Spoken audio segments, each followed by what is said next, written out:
Good afternoon. We're excited to be here for today's announcement. I want to thank Sean Hamilton, our Secretary for DEP, for being with us, as well as Eric Eichenberg, CEO of the Everglades Foundation, Chauncey Goss, the Chairman of the South Florida Water Management District Board. We also, is Cheryl Meads here? I didn't see her. Yes. Okay, Cheryl's here on the board. Scott Wagner's here. We have Rodney Barretto, Chairman of our Florida Fish and Wildlife Commission. We have Kelly Ralston, VP Conservation and Public Policy for Bonefish and Tarpon Trust. And do we have American Flood Coalition here? Kate? Okay, good. Yeah, welcome. Thanks for being here. Well, we're excited to be here. When we first did our initiatives on the environment at the beginning of 2019, I had said that if I was governor, I would do a lot. I'd make it a priority. But, I think most people, while they appreciated that, they just assume people always say that to get elected. They don't do anything about it.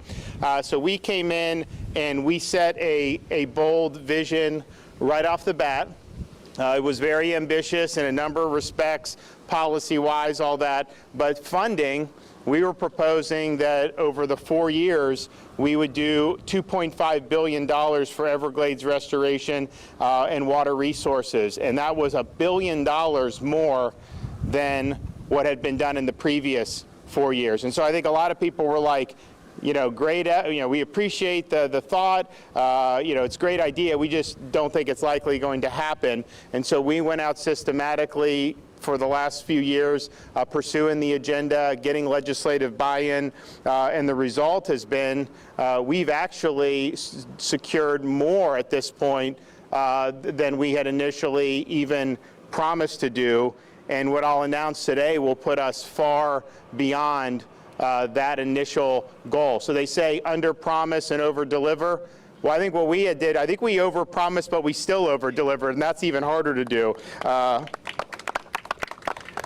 So today, for our budget, governor's budget recommendations, I'll be doing the full budget out probably at the beginning of December, but we have certain sections of the budget that are done. I announced our education portion of the budget yesterday, increased teacher pay, money to get rid of the FSA and go to progress monitoring. We're doing the bonuses, $1,000 for principals and teachers again, and a lot of other really good stuff, so we are proud about that. Our environment budget's probably the robust we've ever had it, and certainly since I've been governor, I would argue anytime in Florida.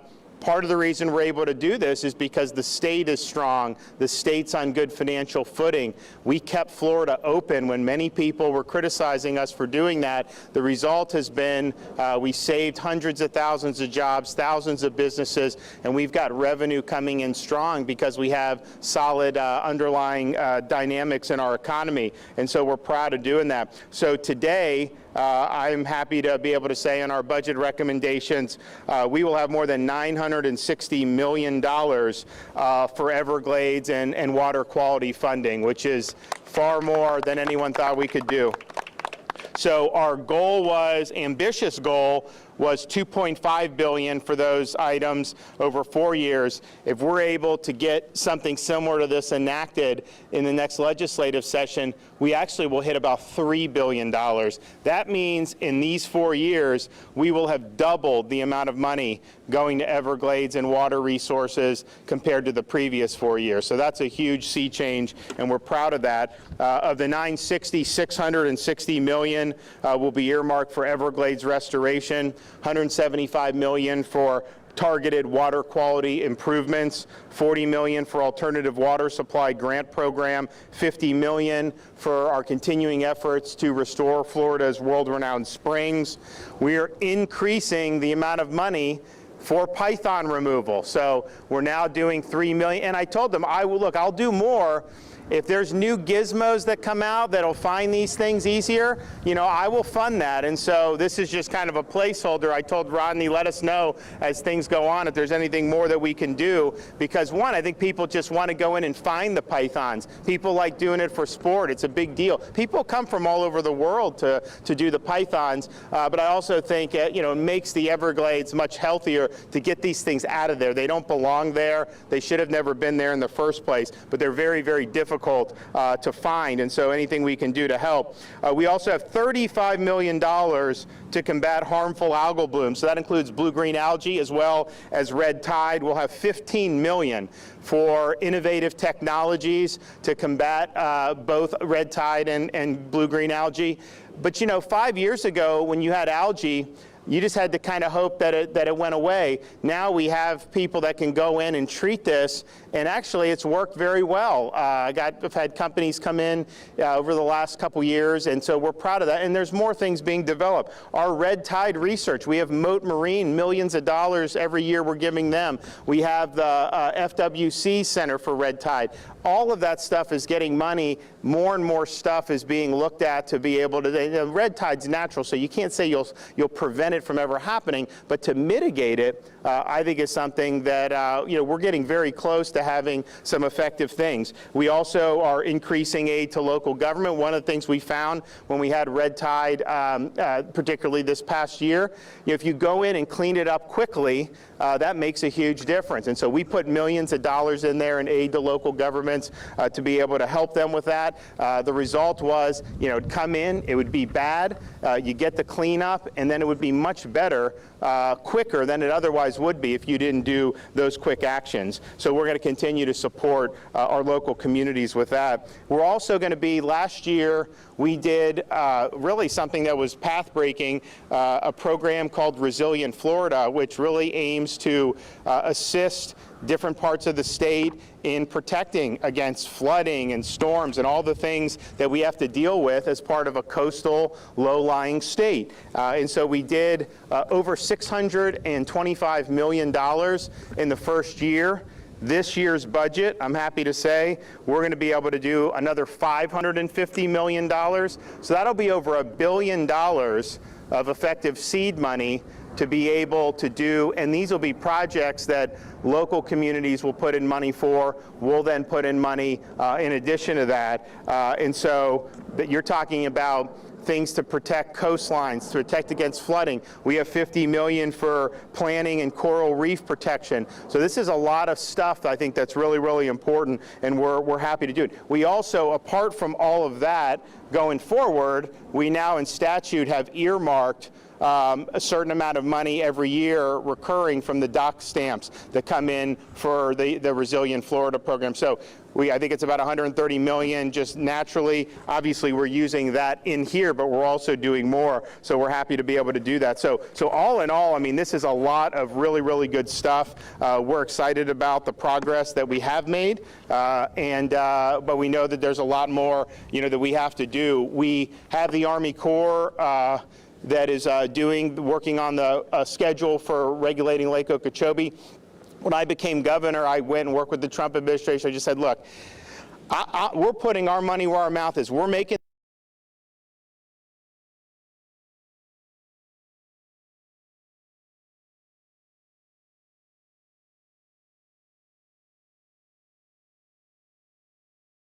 a schedule for regulating Lake Okeechobee.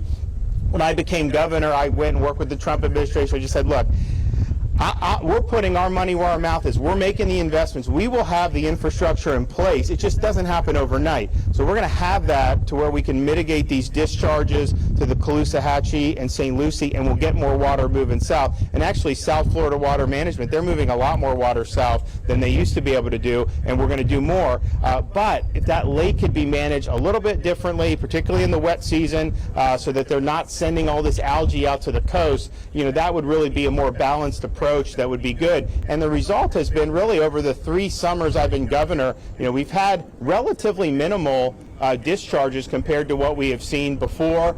This new regulation schedule, I hope, will recognize that we need a balanced approach, recognize that one of the criteria should be to try to minimize harmful discharges. And if that can be done in the short term, as we're continuing to put in the infrastructure needed to be able to make sure water is flowing in the right direction, we're going to be in pretty good shape. And so hopefully we get something. We've put our 2 cents in. I know the different folks in Florida, the Congress people, all this stuff have worked with the Army Corps. I know DEP, South Florida Water Management has been working with them. But that'll be something that'll be really, really, really, really positive if it's balanced. and it can really provide us a pathway so that all these things get done, and then we'll be in a situation where, you know, those discharges are not going to be something that are going to be as concerning as they have been in recent years. Okay, I want to have Sean Hamilton come up. Thank you, Governor.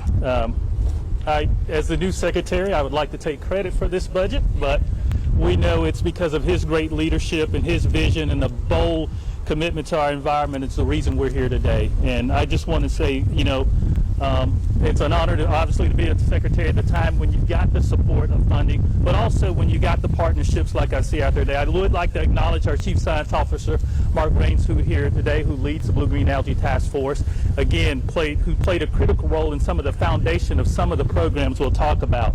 But during the past 3 years, the governor talked about it, right? He made a bold vision to commit 2.5 in the early phases of his administration. But to realize that and only surpass it also sets an incredible foundation going forward.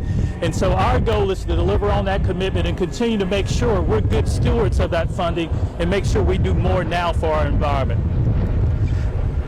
One of the things I want to draw your attention to, sometimes when you look at a multi-phase project like this, you lose focus of how much is happening. You lose focus of the commitment of our partners at the Water Management District, the Corps, everything they're doing day in and day out to bring to fruition the infrastructure that the governor mentioned and to allow us to move water in more places. So I just want to highlight those just a little bit. So over the past 3 years, we've broken ground on various projects, but we set priorities for our projects.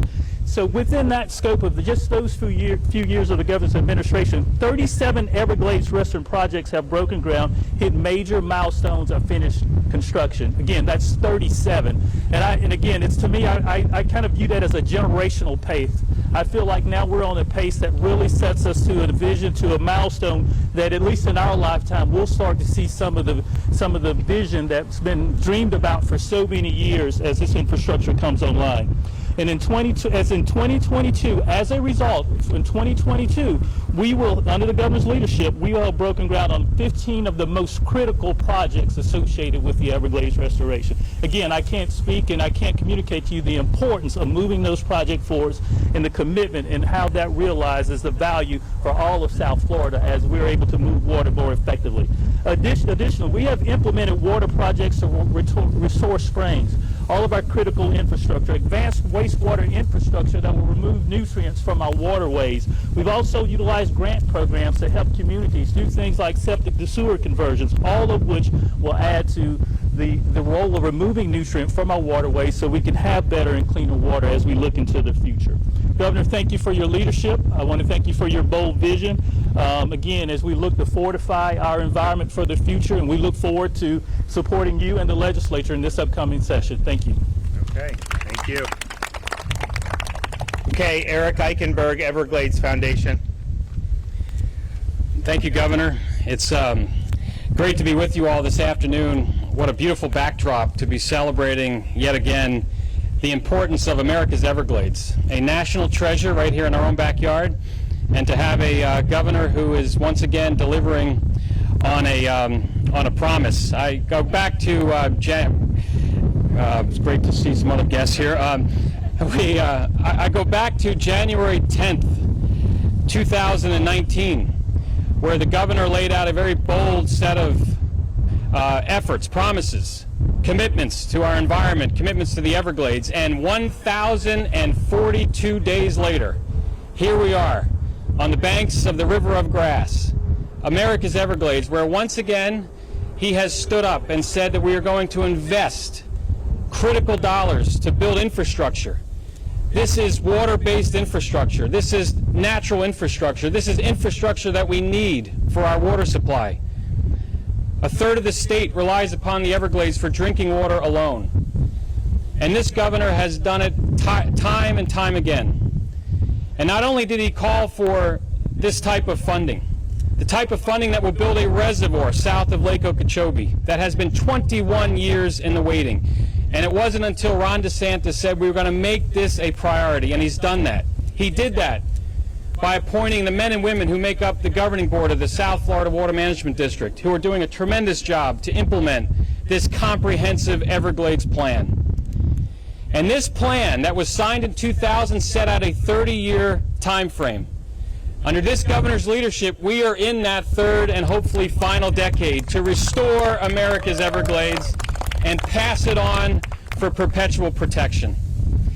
The governor in the spring also called for a balanced approach to Lake Okeechobee. And not just the fact that we have historic funding here today, but because of his guidance, we're also going to have a generational change in the way water is managed from Lake Okeechobee. Reductions of the harmful discharges that he talked about, that not only kill the environment, but they hurt the economy. And time again, we suffered through that, but this administration has stepped up to make that difference and to change course. And this Lake Okeechobee manual will be the next step in that process. And because of this investment that's unveiled today, these dollars will go towards infrastructure that will deliver water south to the Everglades and ultimately to Everglades National Park and to Florida Bay. We're delighted to be here with you, Governor. Thank you for your leadership, and long live the Everglades. Thank you. I'll bring up Chauncey Goss. Eric had mentioned, we came in and, yes, did the executive order, called for policy change, called for funding, but we also called for a new board members of South Florida Water Management District, and that was a big deal. We've gotten a lot of folks in there, and I think they've done a really, really good job, and I think Chauncey's done a really good job. So Chauncey, come on up. Well, thank you very much, Governor. It's an absolute pleasure to be here. I'm Chauncey Goss. I have the privilege of being working for the South Florida Water Management District and being their chairman. I'm here with the vice chairman, and Cheryl Meads, who's also here. Thank you very much for being here. Scott Wagner, who's our vice chairman. The Water Management District works very closely with the Secretary and works very closely with DEP in the biggest ecosystem restoration project in the entire world. It's restoring America's Everglades. It's a huge deal. We work with our federal partner, the Corps of Engineers, and we work closely with them. And it's a real honor to be able to do that. And we've got 1,400 employees in the Water Management District, and I know that they are thrilled to have this kind of job, this kind of mission to be able to do each and every day. Governor, back in 2018, I remember the discharges were coming out the East Coast, the discharges were coming out the West Coast. You came to Southwest Florida, you came to Southeast Florida, and you came to look at those discharges, and you came to look at the impact that those discharges were having to our communities. They were having to our environment. They were having to our small businesses, to our medium businesses, to our big businesses, to our economy, to the image of Florida, both nationally and internationally. And you said, I can't stand for this. I'm going to change it. And when you became governor, one of your first actions, your first budget, was asked for $2.5 billion over 4 years. That's unprecedented. So I'm a budget guy, and that's impressive to me. But what's really impressive is you can have that $2.5 billion appropriation, but can you execute on it? That's the real question. And the unequivocal answer to that is yes. We can execute on it. We have been executing on it. Those 37 projects you just talked about, that's incredible what we've been able to do in 3 short years, and that's a testament to our staff.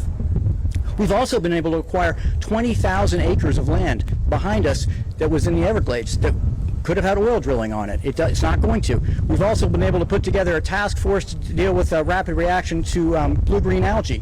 We also have some innovative technologies that we're working with DEP on for blue-green algae. So we are making some tremendous progress on this. And one of the things I look at is not just the metrics of all that we've been doing. They're important to measure, but it sort of begs the question for me of why. Why are we doing this? And that goes back to the governor's inaugural address. And I remember he said something that really stuck with me. He said, I want to leave Florida better for future generations than this generation. And I think that has really become, that conservation ethos has become the rallying cry for the men and women of the South Florida Water Management District when they realize the work they're doing each and every day is bigger than themselves. What they're doing is they're working for their children, for their grandchildren, for the next generation, making sure that we aren't going to have another lost summer, making sure that we aren't going to have more toxic discharges, making sure that we aren't going to have blue-green algae blooms.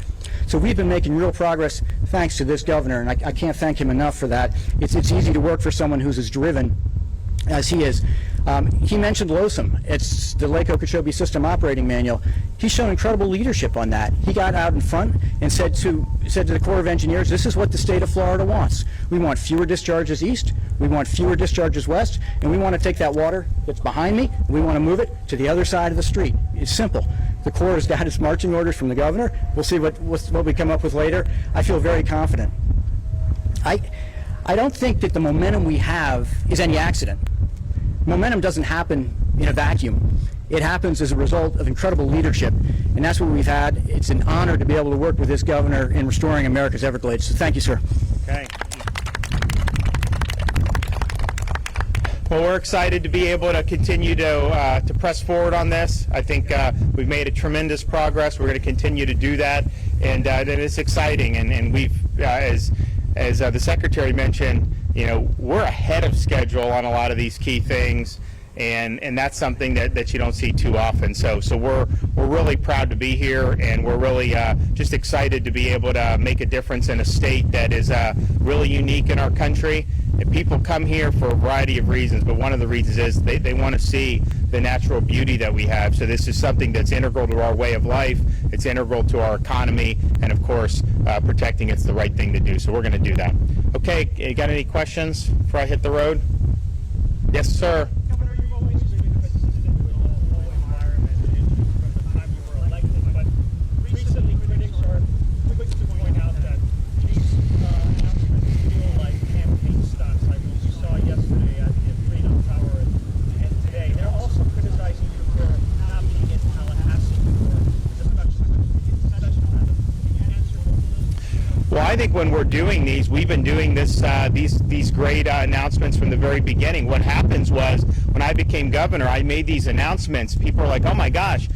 A lot of people thought the legislature wouldn't necessarily sign on to this. And what happened was, the public was telling them, hey, you better be with the governor on this. He's doing the right thing. So there was a lot of bottom-up pressure to be able to make sure that this stuff got done. And so I think when we're doing this, one, it's just my job to be able to inform the public about our key initiatives. After all, it's their tax dollars that we're using for this. But I think, two, those folks who care about this will then tell their legislators, this is important. You guys have done a lot, but you got to keep going. So I think it's something we've been consistent on doing the entire time, and we're going to continue to do that. Look, I think the special session seems like it's on track. My view, when I became governor, I was in my inaugural address, I think I said, I'm a recovering member of Congress. I don't like to remember those days. I was there. I have people that will come up to me who I serve with, say how much they miss me up there, and I say, I don't miss you guys at all. I'm happy to be down here, in the Southern Command in Florida. But I made the point that, it's not me as governor don't dictate to the legislature. I can say, here's what I'd like to see. I'll work with them. I can apply pressure when need be, but ultimately, they have a role, constitutional role, and what I've done as governor is try to set out key things that we need to do, make sure we're all tracking to those goals, but I don't necessarily micromanage, every little thing, that happens, or follow every committee hearing or whatnot. I don't think that's necessarily effective. So my goal, bottom line on this special session is no Floridian should be losing their job over COVID shots.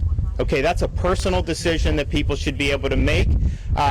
These are people that have been working this whole time, and then all of a sudden you're going to kick a nurse out of her job, you're going to kick a cop out of his job, you're going to kick people out of their jobs who've been working for some of these big companies who have been working faithfully. That's just fundamentally wrong. And so the legislature is going to come in, yes, push back against the Biden mandate, but also provide protection for folks so that they have peace of mind and that they have the ability to keep earning a living. And I don't think they should be denied the right to earn a living, based on these COVID jabs. And if we can do that, as well as some of the things for parents, I think it's going to be good. I think that's where they're tracking. And if I need to weigh in, I'll weigh in. But ultimately, yes, we have special session going on. I also have a budget due, so we're working on the budget. Yes, we've done education, we've done environment. We have great announcements for military and veterans. We got announcements for law enforcement and public safety that's very important. So transportation and infrastructure. There's a whole bunch of stuff